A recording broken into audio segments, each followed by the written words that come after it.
Hey everybody, Quantum here, and in this video we're going to be taking a look at Ruby Amethyst for Shimmering Skies.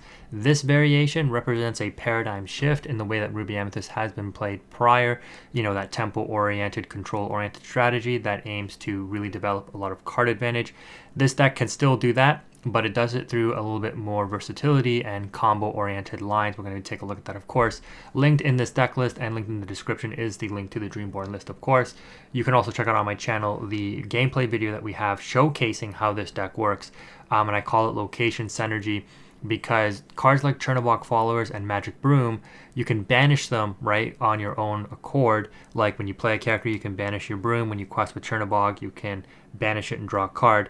When these cards are banished, if they're at the new location that we got in Shimmering Skies, the library, a gift for Belle, they will actually generate a +2 draw. So they draw for their own effect, and then they draw for being banished while at this location. Again, the gameplay video I have linked in this deck list, and likely linked in the description and or pinned in the comments, will showcase how that interaction works.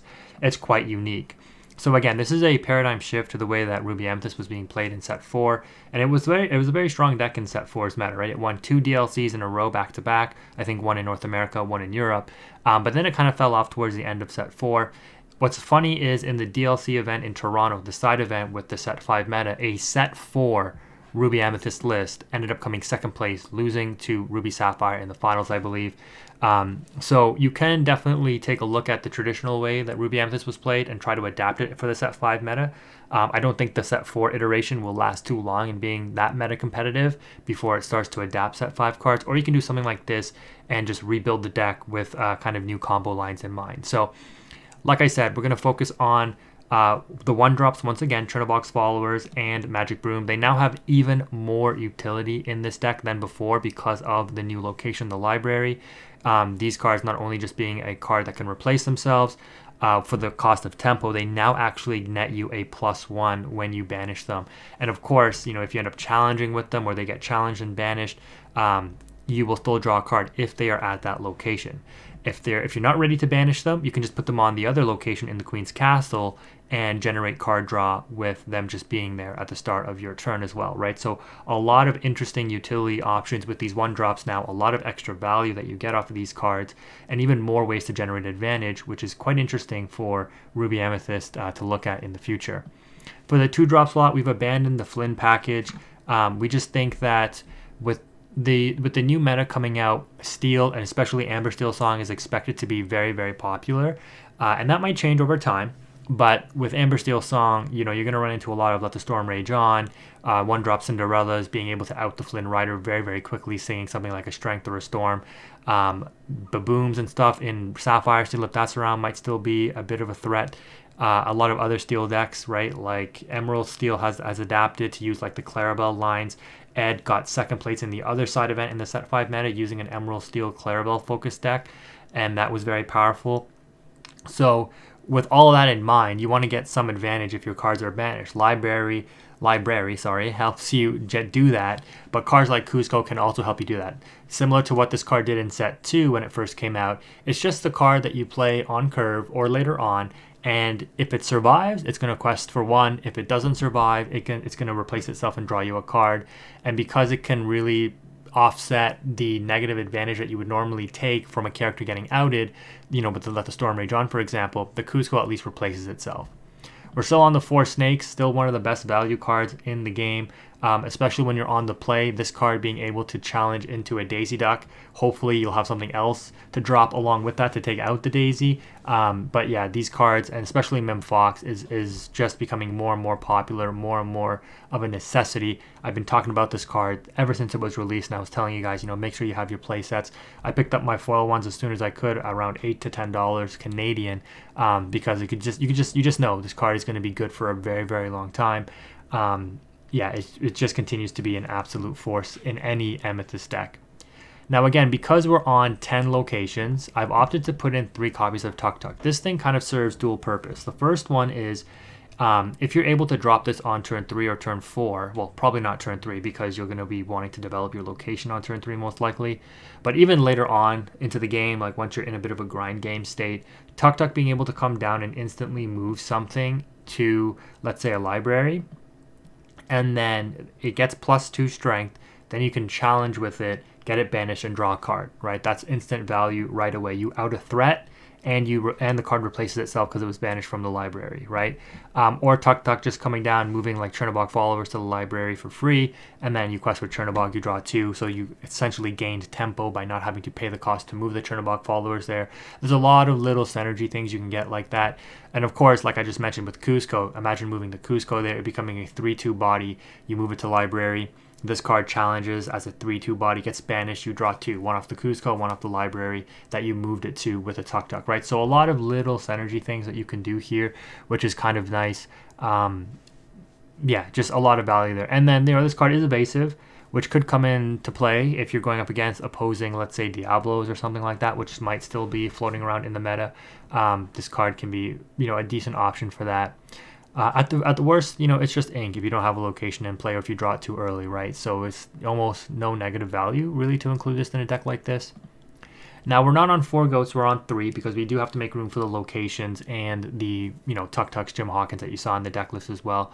But the reason why you don't need to rely so much on goat as anymore is because, well, your locations are now gaining you a lot of that lore and a lot of that advantage. Ruby Amethyst is still able to do what it needs to do, which is clear boards, right, with your rush characters, with your tempo-oriented play, your bounce cards, and of course your Be Prepared and other removal options on the Ruby side. So that should be hopefully protecting your locations to consistently generate you lore. And again, if you watch my gameplay video, we were up against an aggro deck, so they don't necessarily go into challenging the locations. But if they did, we were going to be able to deal with their board state. Continuing on with the draw, you still want four Merlin Rabbits, I think. Again, just an incredibly valuable card. I keep saying it, but when this card hits the board, you have to deal with it right away, because if you just sort of like, I don't want to give them the draw, well, if they bounce it now, you just give them +4, right? Every time this card hits the field, it's a +2. And then once it gets outed, it's only a +1, right? Because it only replaces itself plus draws a card at the cost of tempo, right? Because it does cost 4 to play. But if you do not deal with it, and they just are able to cycle it, especially multiple times, every time they cycle it, it's a +2, right? So if they play it, you don't deal with it, and then they bounce it, it's a +2 because they still have that card in hand and they can play it again, right? And then it's going to generate them another draw 2, right? So there's no way around it. The Rabbit is an extremely good card still, and just a consistent draw engine all around. Next up, a card that you may not need 4 of, but I have been testing 4, and I do like this card just for the simple fact that with aggro being in the meta in a lot of different variations, from Amethyst Steel, Amber Amethyst, Emerald variants, etc. This card just being able to tap down a threat and buy you an extra turn, maybe preventing the opponent from questing for game. And Goofy, Super Goof, is actually popping up in a lot of different like Ruby decks. This card being evasive can play around the Super Goof challenging into it for game as well. Literally in that matchup, I played against my friend here. He was on Ruby Amber aggro, and I had to make sure when he was at 18 lore, like I didn't keep anything exerted because he was on 4 ink, and I'm like, yeah, if he drops a Super Goof, I lose the game, right? Even though I have board control now, I have to make sure nothing is exerted, or if it is exerted, that it's an evasive character. And Elsa and Tuk Tuks are those evasive characters that can afford to slow an opponent down, throw themselves into that character, and not have to worry about losing out the game that way.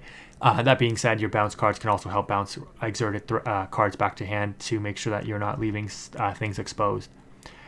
And then to round things out, no Medusas, no other high-end removal. We are playing 3 Jim Hawkins. I don't think 4 is needed. You could cut this to 2, but I've opted to test 3. I think 2 is probably the safer route. But because you have so much draw in this deck, especially with you gaining a lot of the double advantage off of the Magic Broom and the Chernobog followers now, is if you see a library early on, the Jim Hawkins just represents so much value, because your hand should be big enough that when you play Jim Hawkins and you play that location for free, it's actually like a huge benefit to you. You gain so much tempo, and you don't really care about losing that card advantage, because again, you should have a lot of cards in hand. One thing I will say is Ruby Amethyst does seem to be a little bit more checked in this meta because of Clarabelle. So, those days of you holding 7 cards in your hand and like, your opponent's like, I can't really do anything because you're going to have an answer for everything. Now they should have the ability, at least the Emerald decks, in order to match that. Yes, discard can still be a problem, but discard is mainly going to come in the form of Emerald Amber.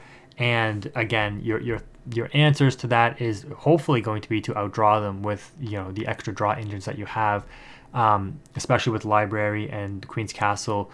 While there are anti-location cards in the meta now, especially on the Sapphire side, in the Hideaway and the Cusco, if you are going up against discard decks, these locations actually will play a bigger role because they're harder to out, and we know that those discard decks have a hard time outing high toughness cards or high strength cards as well. And these cards just sticking on the field, generating you passive lore, and then you being able to put things on them all the time and then choose when to banish can net you draws during your turn, hopefully, so you can play around that discard and empty your hand out every turn as you draw like maybe 1 or 2 or 3 cards every single turn. So it does have some counterplay against some of the more tougher matchups. And then of course your top end character threat removal continues to be Maui at 4 copies each. Just a really solid card overall.